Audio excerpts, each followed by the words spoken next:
A room without books is like a body without a soul. To be ignorant of what occurred before you were born is to remain always a child. For what is the worth of human life, unless it is woven into the life of our ancestors by the records of history?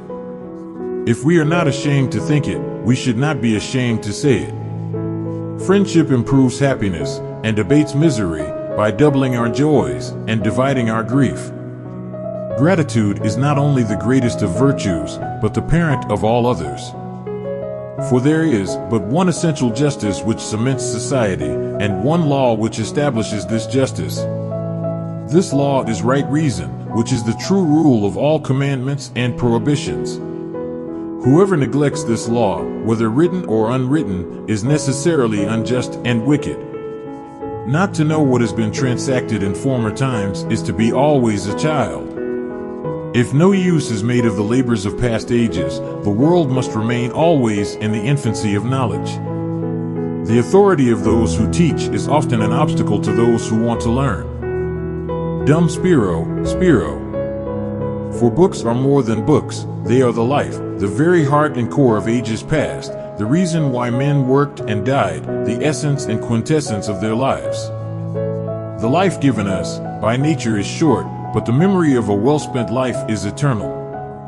While there's life, there's hope. The life of the dead is set in the memory of the living. Politicians are not born, they are excreted. The face is a picture of the mind with the eyes as its interpreter. The shifts of fortune test the reliability of friends. To study philosophy is nothing but to prepare oneself to die. The life of the dead is placed on the memories of the living. The love you gave in life keeps people alive beyond their time. Anyone who was given love will always live on in another's heart. I criticize by creation, not by finding fault.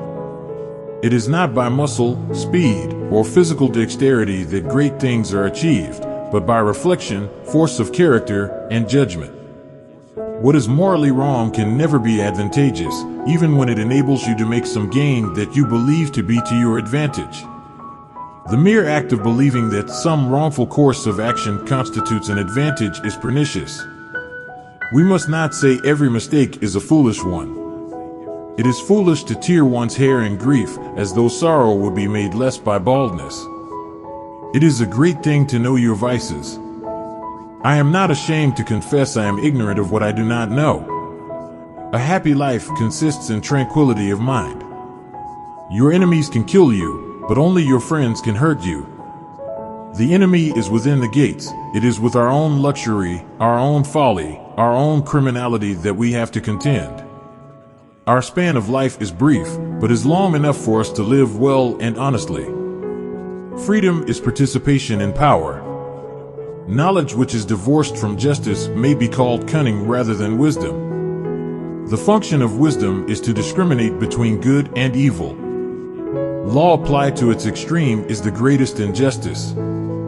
Any man can make mistakes, but only an idiot persists in his error.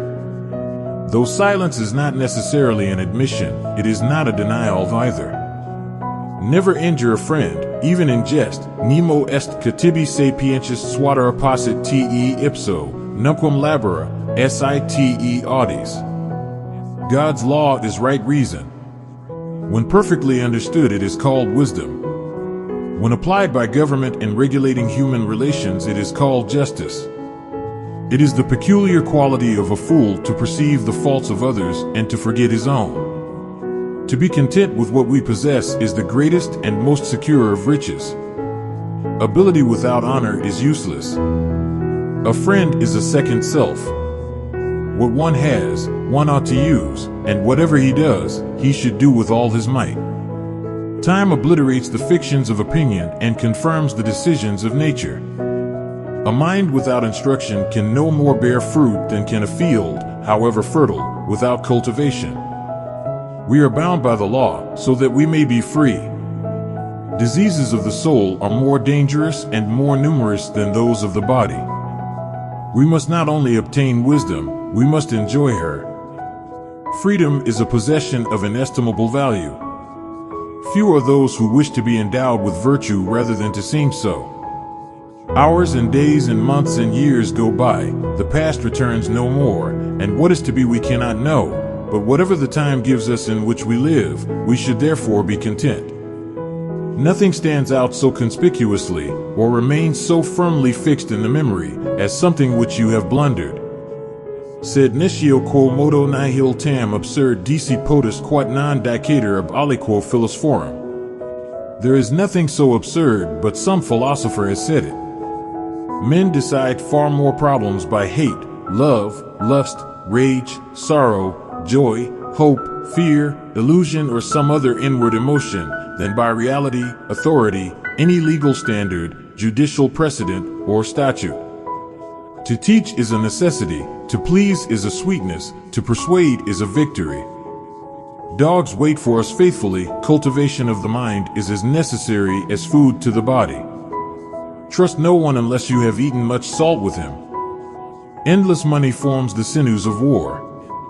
Let us assume that entertainment is the sole end of reading. Even so, I think you would hold that no mental employment is so broadening to the sympathies or so enlightening to the understanding.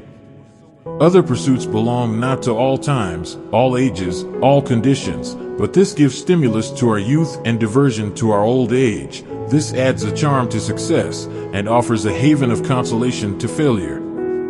Through the night watches, on all our journeyings, and in our hours of ease, it is our unfailing companion. He only employs his passion who can make no use of his reason. True law is right reason in agreement with nature. It is of universal application, unchanging and everlasting. It summons to duty by its commands, and diverts from wrongdoing by its prohibitions. To be rather than to seem. A man of faith is also full of courage. In a republic, this rule ought to be observed, that the majority should not have the predominant power. They who say that we should love our fellow citizens, but not foreigners, destroy the universal brotherhood of mankind, with which benevolence and justice would perish forever. In this statement, my Scipio, I build on your own admirable definition that there can be no community, properly so called, unless it be regulated by a combination of rights. And by this definition it appears that a multitude of men may be just as tyrannical as a single despot, and indeed this is the most odious of all tyrannies, since no monster can be more barbarous than the mob, which assumes the name and mask of the people. A mental stain can neither be blotted out by the passage of time nor washed away by any waters. Everyone has the obligation to ponder well his own specific traits of character. He must also regulate them adequately and not wonder whether someone else's traits might suit him better. The more definitely his own a man's character is, the better it fits him. I have always been of the opinion that unpopularity earned by doing what is right is not unpopularity at all, but glory. Here is a man whose life and actions the world has already condemned, yet whose enormous fortune has already brought him acquittal. The closer the collapse of the empire, the crazier its laws are. If you have no confidence in self, you are twice defeated in the race of life. With confidence, you have won even before you have started.